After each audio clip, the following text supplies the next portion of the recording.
गुरुदेव चक्रवर्ती जी ने स्पष्ट मना कर दिया, मुनिनाथ मरते मरते मैं मर जाऊंगा, लेकिन राम को नहीं दे पाऊंगा मैं।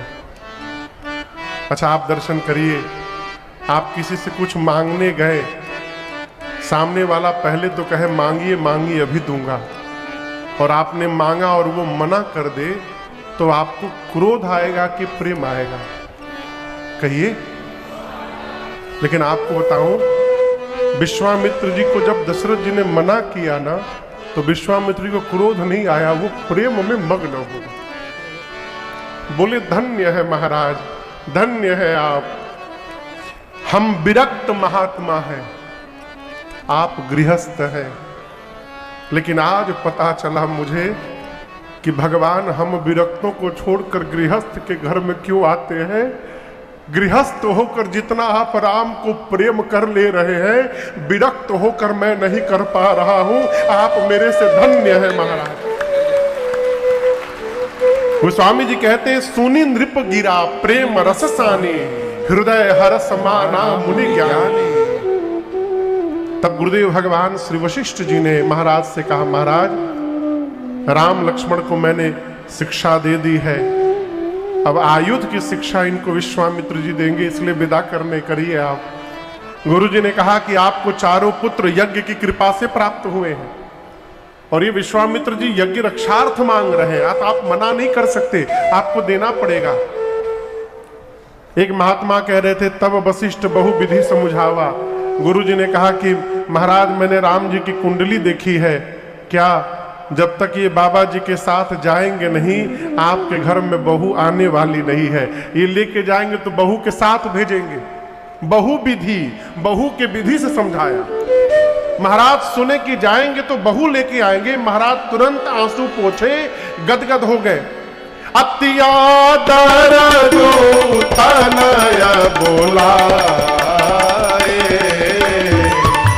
अत्यादर जो तनय बोलाए, और हृदय लाई बहु बातें सिखाए, हृदय लाई बहु बातें सिखाए, हृदय लाई बहु बातें सिखाए। महाराज ने राम लक्ष्मण जी को बुलाया, हृदय से लगाया, क्या सिखाया? जैसे आज तक मुझसे पूछ पूछ कर आप व्यवहार करते रहे, आज के बाद विश्वामित्र जी से पूछ पूछ कर आप करेंगे। और मालूम है दशरथ जी ने विश्वामित्र जी से क्या कहा? महाराज ने कहा, मुनिवर आप ये न समझिएगा कि दशरथ ने अपने पुत्रों को दिया है, आप ये मानिएगा कि दशरथ ने अपना प्राण निकाल करके आपको दे दिया है। मेरे नाथ प्राण सुत दो, ये मेरे प्राण है, मैं अपना प्राण सौंप रहा हूं। और एक बात, आज के बाद इनका पिता मैं नहीं हूं। विश्वामित्र जी बोले, कौन इनका पिता है?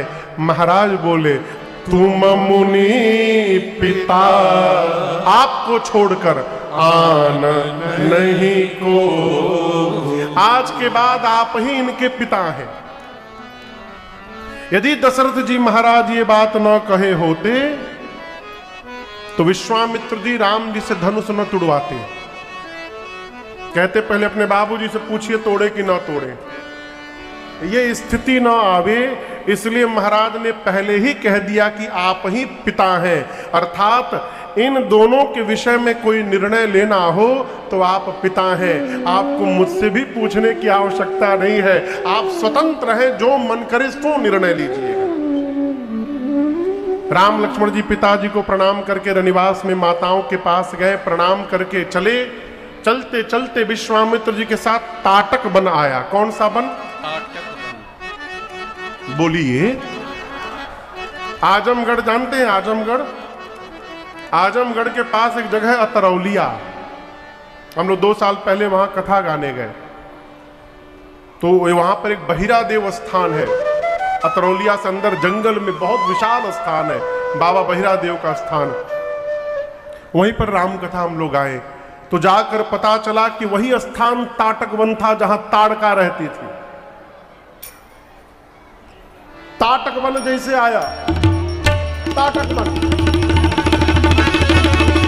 ताड़का को पता है कि विश्वामित्र किसी को लाने गए हैं जो हम लोगों का वध करने वाला है, पहले से बैठी है घात लगाकर।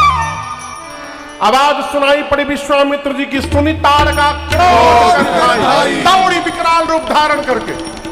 लक्ष्मण जी देखे, निकाल लिए बाण, मार दूंगा। राम जी हाथ पकड़े, अबला है, हम रघुवंशी हैं, रघुवंशी अबलाओं पर प्रहार नहीं किया करते।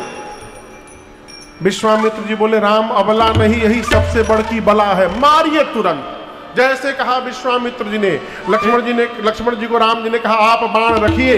भगवान अपना अमोघ बाण निकाले, एक ही बाण बाण हर लेना, गिर जानते निज पद दीना, गिर जानते निज पद दीना, गिर जानते निज पद दीना। तब ऋषि निज नाथ ही दियधीनी, विज्ञान कहूँ विद्याधीनी, जाते लागन क्षुधा पिपासा, अतुलित बल तन तेज प्रकाशा, आयुध सर्व समर्पित, प्रभु निज आसन आन, कंदमूल फल भोजन, दीन भगत हित जान। एक बाण में राम जी ने ताड़का को समाप्त किया। ताड़का का तेज राम जी के दाहिने पांव के अंगुष्ठ में प्रवेश कर गया। और दर्शन करिए, ताड़का का तेज जब राम जी के पांव के अंगुष्ठ में गया, ये देखकर विश्वामित्र जी को 100% विश्वास हुआ कि ये भगवान है। अब तक विश्वास पूरा नहीं था, 50-50 में थे। गोस्वामी जी कहते हैं, तब ऋषि निज नाथ ही जिय चीन्ही। जैसे विश्वास हुआ, 2 विद्या राम लक्ष्मण जी को दिए, जिनका नाम था बला और अति बला। क्या होगा महाराज इनसे? न भूख लगेगी न प्यास, शरीर में अतुलित बल और तेज संपन्न होगा शरीर। जितने आयुध थे विश्वामित्र जी के पास राम जी को समर्पित किए, आश्रम लाए, कंद मूल फल भोजन। रात्रि विश्राम हुआ, प्रातः काल राम जी ने विश्वामित्र जी से कहा, गुरुदेव आप निर्भय होकर यज्ञ करिए, हम दोनों भाई पहरे में खड़े हैं। यज्ञ प्रारंभ हुआ। धुआं देख करके मारीच सुबाहु विशाल सेना लेकर दौड़े। मारीच दौड़ा, राम जी ने मारीच से कहा, सावधान हो जाओ, यज्ञ विध्वंस करते हो, तुमको लज्जा नहीं आती? मारीच ने कहा, यज्ञ विध्वंस करना हमारा धर्म है। राम जी बोले, यज्ञ विध्वंस करने वाले का विध्वंस करना ये राम का धर्म है, सावधान। लेकिन भगवान ने मारीच को मारा नहीं। जानते हैं आज मर जाएगा तो आगे सोने का हिरण कौन बनेगा, इसलिए बाण का फर निकाला। बिनु फर बाण राम ते मारा, सत योजन का सागर पारा, सत योजन का सागर पारा, सत योजन का सागर पारा। पावक सरस बाहु पुनि मारा, अनुज निशाचर कटक संहारा, अनुज निशाचर कटक संहारा, अनुज निशाचर कटक संहारा। मारी असुर द्विज निर्भयकारी, अस्तुति करहि देव मुनिधारी, अस्तुति करहि देव मुनिधारी, अस्तुति करहि देव मुनिधारी। भगवान ने मारीच को बिना फर के बाण से मारकर 100 योजन दूर समुद्र के किनारे भेज दिया। लक्ष्मण सुबाहु को अग्नि बाण से भगवान ने मारा, और जितनी सेना थी पीछे की, लक्ष्मण भैया एक ही बाण में सबको समाप्त कर दिए। देवता ऊपर से आकाश से पुष्प की वर्षा करके बोले, बोलिए यज्ञ रक्षक भगवान की जय। यज्ञ रक्षा करके भगवान कुछ दिन बक्सर में रुके। एक दिन विश्वामित्र जी ने राम जी से कहा, राम जी एक बात बोले। राम जी ने कहा, जो कहिए गुरुदेव। देखिए मेरा यज्ञ पूरा नहीं हो रहा था राम जी, आप आए तो मेरा यज्ञ पूरा हो गया। एक यज्ञ मिथिला में होने जा रहा है, धनुष यज्ञ, और मेरा अनुभव कह रहा है यदि आप चलेंगे ना मिथिला तो आपके जाने से ही जनक जी का भी यज्ञ पूर्ण हो जाएगा। राम जी बोले जो आज्ञा गुरुदेव। विश्वामित्र जी के साथ राम लक्ष्मण जी चल पड़े। चलते चलते एक स्थान पर अचानक राम जी रुक गए। विश्वामित्र जी ने पूछा क्या हुआ राम जी? राम जी एक दिशा की ओर हाथ से इशारा करके कहे गुरुदेव यह स्थान दिख रहा है, ऐसा लग रहा है कि ऋषि आश्रम सी कोई पुण्य थली पर आज लगे उजड़ी उजड़ी, नर नारी नहीं पशु पक्षी हुना, सुनसान दशा बिगड़ी बिगड़ी। राम जी कहते हैं गुरुदेव यह स्थान बंजर है, सुहावन नहीं है, लेकिन बंजर होने के बाद यह स्थान के परमाणु बता रहे हैं कि यह स्थान पावन है। इस स्थान को देखकर ऐसा मन में भाव आ रहा है कि यहां पर पहले किसी मुनि का आश्रम रहा होगा। यदि मुनि का आश्रम रहा होगा तो आज इसकी ये दशा क्यों है? यहां ना कोई पशु है, ना कोई पक्षी है, ना कोई नर है, ना कोई नारी है। और ये आश्रम के बीच में ये शिला कैसी रखी हुई है गुरुजी? वो शिला कौन थी आप लोगों को पता है? कौन थी? अहिल्या मैया। विश्वामित्र जी बोले राम इस मार्ग से नित्य हजारों लोग आते जाते हैं, मैं भी कई बार आया गया हूं, कोई भी इस पत्थर की ओर देखता तक नहीं है। और आप आज पहली बार आए और पहली बार ही आपकी दृष्टि इस पत्थर की ओर चली गई। कैसे चली गई? राम जी बोले स्वभाव के कारण गुरुदेव, मेरा स्वभाव है जिसको कोई नहीं देखता है उसको मैं देखा करता हूं, और इसी स्वभाव के कारण मेरी दृष्टि इधर चली गई। ये कौन है? विश्वामित्र जी ने कहा गौतम नारी श्राप बस उपल देह धरि धीर, चरण कमल रज चाहती अब कृपा करहु रघुवीर। राम जी से विश्वामित्र जी बोली ये गौतम ऋषि की अर्धांगिनी है अहल्या। क्या नाम है? और राम जी आपके चरण रज से ही इनके श्राप का मोचन है। इनके पति गौतम ऋषि ने ही इनको शाप दे दिया, इसलिए हे राम जी युगों से आपकी प्रतीक्षा में बैठी हैं, कृपा करहु रघुवीर। अब यहां समझिएगा, क्या राम जी को नहीं पता था कि वो कौन थी? राम जी नहीं जानते थे। प्रभु जानत सब बिनहि जनाए, राम जी तो सब जानते हैं। राम जी ये भी जानते हैं कि मेरे पांव के चरण के रज से ही इनकी मुक्ति है, तो भगवान ने आकर स्पर्श क्यों नहीं करा दिया? संस्कार। क्या? पहली बात, जब जीवन में अपने श्रेष्ठ के साथ रहते हैं तो अपने मन से कोई व्यवहार नहीं करना चाहिए, ये संस्कार है। राम जी गुरु जी के साथ हैं, इसलिए राम जी अपने मन से व्यवहार नहीं कर सकते। दूसरा कारण ये है कि राम जी विश्वामित्र जी को बड़ाई देना चाहते हैं। राम जी संत को बड़ाई देना चाहते हैं। यदि विश्वामित्र जी के कहने पर मैं करूंगा तो आगे चलकर जगत कहेगा कि विश्वामित्र जी ने राम जी को बोलकर अहिल्या जी का उद्धार करा दिया, इससे हमारे गुरु जी की मान मर्यादा बढ़ेगी। इसलिए राम जी स्वयं नहीं किए। जैसे विश्वामित्र जी ने कहा, राम जी ने चरण रज का स्पर्श कराया, चरण का स्पर्श नहीं कराया। मैं क्यों कह रहा हूं? गुरु जी गोस्वामी जी संकेत करते हैं।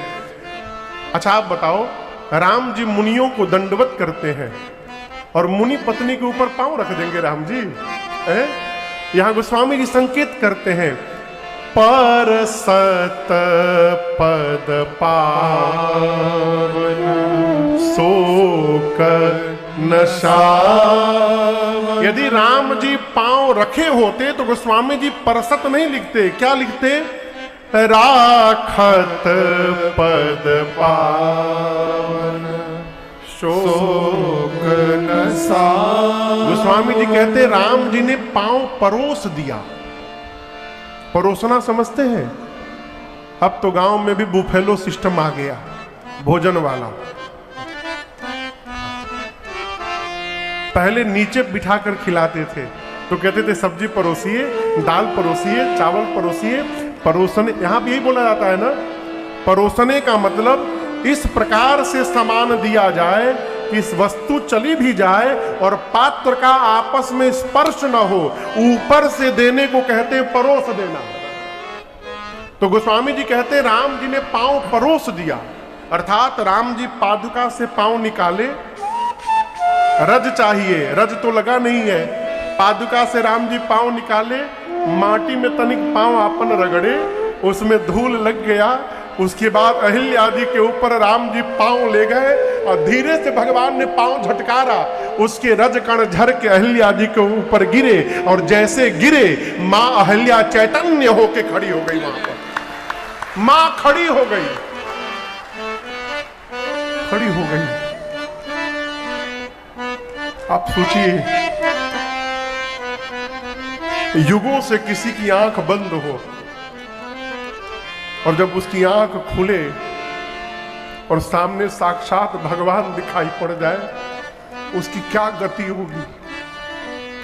मां अहिल्या के सामने जब भगवान दिखाई पड़े, मां ने देखा कंठ अवरुद्ध हो गए, वाणी समाप्त हो गई, शरीर के एक एक रोम पुलकित हो गए, नेत्र से झरझर अश्रुपात होने लगा, शरीर व्याकुल होकर मां का भगवान के चरणों में गिर पड़ा। राम जी ने मां को उठाया है, संभाला है। राम जी बोले अहिल्या मिया से कि मैंने सुना है कि आपके पति गौतम ऋषि ने ही आपको शाप दे दिया। मां ने कहा प्रभु आपसे ये बात किसने बताई? राम जी बोले गुरु जी हैं, गुरु जी बता रहे थे अभी कि आपके पति गौतम ऋषि ने आपको शाप देकर पत्थर का बना दिया। मां अहिल्या ने कहा प्रभु अब तक तो मैं भी यही जान रही थी कि मेरे पति ने मुझे शाप दिया है, लेकिन नाथ अब जाकर पता चला है मेरे पति ने मुझे शाप नहीं दिया था, मेरे पति ने मेरा उद्धार किया था। प्रभु यदि शाप न मिला होता तो आज आपका दर्शन कहां से प्राप्त होता? जिसने आपका दर्शन दिला दिया नाथ वो उद्धार है, शाप नहीं है। एक वरदान दीजिए, आज के बाद मेरा मन आपके चरण को छोड़कर कहीं न जाए, इसके अलावा मुझे आपसे कुछ नहीं चाहिए। क्यों कह रही हूं? ये वही चरण है जिनसे गंगा निकली है। और आपसे एक बात कहूं नाथ,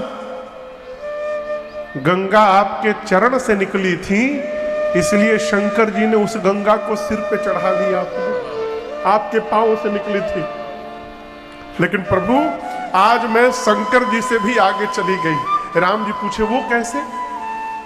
अहिल्या मैया बोली गंगा आपके चरण की चरणामृत है। शंकर जी के सिर पर तो आपके चरण का चरणामृत गया, लेकिन बड़ भागी मैं अहिल्या, अहिल्या के सिर पर चरण का चरणामृत नहीं, साक्षात चरण आ गया। प्रभु अब इससे अधिक सौभाग्य जीवन में और क्या होगा किसी का? मुझे कुछ नहीं चाहिए। मां ने जो वरदान मांगा भगवान ने उनको वरदान दिया। और गोस्वामी जी कहते हैं बार बार उनके पति भी आ गए गौतम ऋषि, उनके राम जी के चरणों में दंडवत करके मां अहिल्या अपने पति गौतम ऋषि के साथ उनके लोक चली गई। यहां पूज्यपाद गोस्वामी तुलसीदास जी अपना एक निर्णय सुनाते हैं। गोस्वामी जी का अपना निर्णय है ये, क्या? अस प्रभु दीन बंधु हरि कारण रहित दया सठ तेहि भजू छाड़ी कपट जंजाल।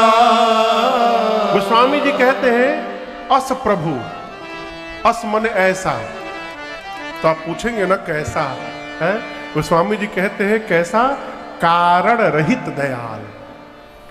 भगवान ही एक है माई बाप जो बिना किसी कारण के प्रेम करते हैं, कारण रहित दयाल। गोस्वामी जी कहते हैं हे सठ तुलसी, ऐसे भगवान जो बिना कारण ही प्रेम करते हैं, ऐसे भगवान को छोड़कर तू जगत के जंजाल में फंसा है। हे सठ तुलसी तेहि भजू, भगवान का भजन कर। और मैं आपसे कहूं भगवान के भजन करने के लिए न घर छोड़ना है न परिवार छोड़ना है। कहां भजन करना है महाराज? घर में करना है। कुछ नहीं आवे, महामंत्र आओ था न हरे राम राम राम हरे हरे, इसी को गाइए। हरे हरे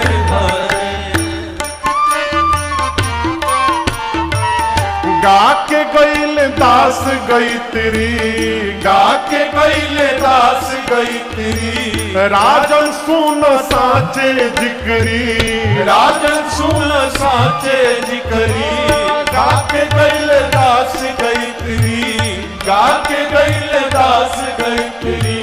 पंडित सुन साचे जिकरी, पंडित सुन साचे जिकरी। नमो से कालो डरे, गाव भैया घरे घरे। राम हरे हरे गाव भैया घरे घरे। हरे राम हरे हरे गाव भैया घरे घरे। हरे राम हरे हरे गाव भैया घरे घरे।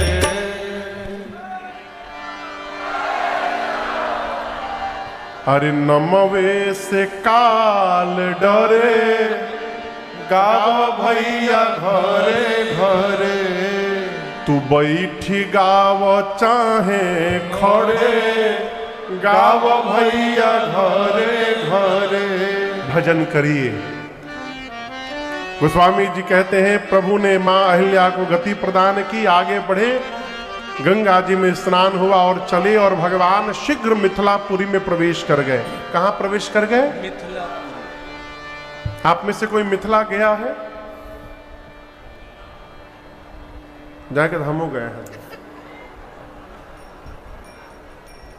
हो आइए, बहुत ढेर दूर नहीं है। का पता काल जाने लायक रहे कि न रहे, घुटना में दर्द हो जाए, जोले हाथ पांव आंख नाक कान मुंह सब सोज है, ठीक है, हो आइए। कहो दांत वांत गिर जाएगा, जाके कहिएगा राम तो आम निकलेगा।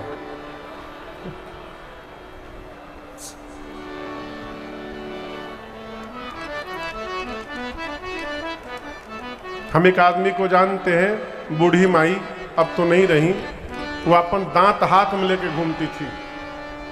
जहां खाने का सिस्टम आता था लगा के खा लेती थी।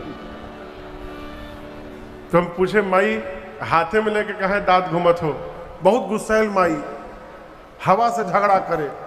तो बोले बेवकूफ हवा, झगड़ा करने में चिल्लाने में कहीं मुंह से फेंका जाए तो, इसलिए सेफ्टी के लिए हाथ में लेके रहती हूं उसको।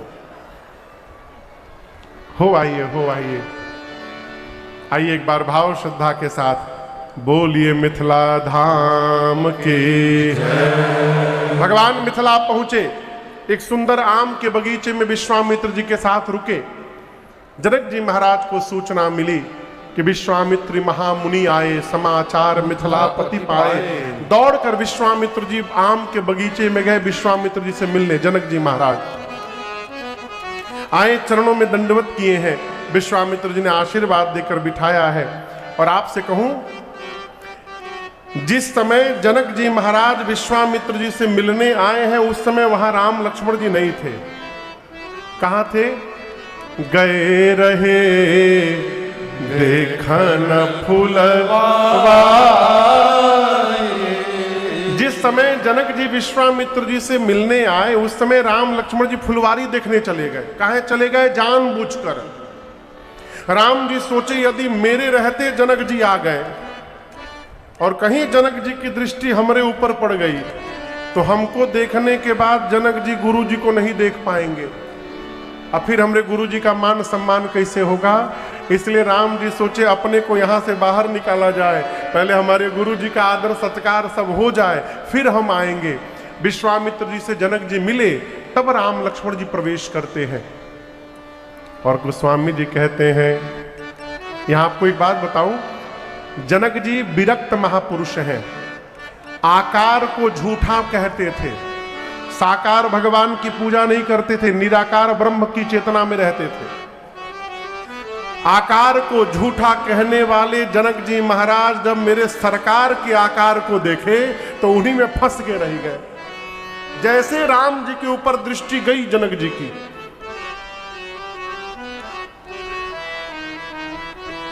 विश्वामित्र जी पूछे क्या हुआ जनक जी? जनक जी बोले 2 मिनट चुप रहिए। अरे धनुष यज्ञ देखने आए हैं।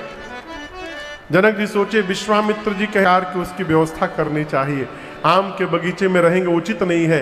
ले जाकर मिथिला के सबसे सुंदर महल में स्थान दिया। दोपहर में भोजन विश्राम, संध्या को लक्ष्मण भैया नगर देखने का मन में भाव प्रकट किए हैं। राम जी ने गुरुदेव से कहा, गुरुदेव अकेले तो इनको भेजने लायक नहीं है, यदि आप कहिए तो मैं लेकर जाऊंगा और नगर दिखाकर तुरंत ले आऊंगा। गुरु आज्ञा प्राप्त करके राम लक्ष्मण है आपको 8, कितनी सखियां हैं?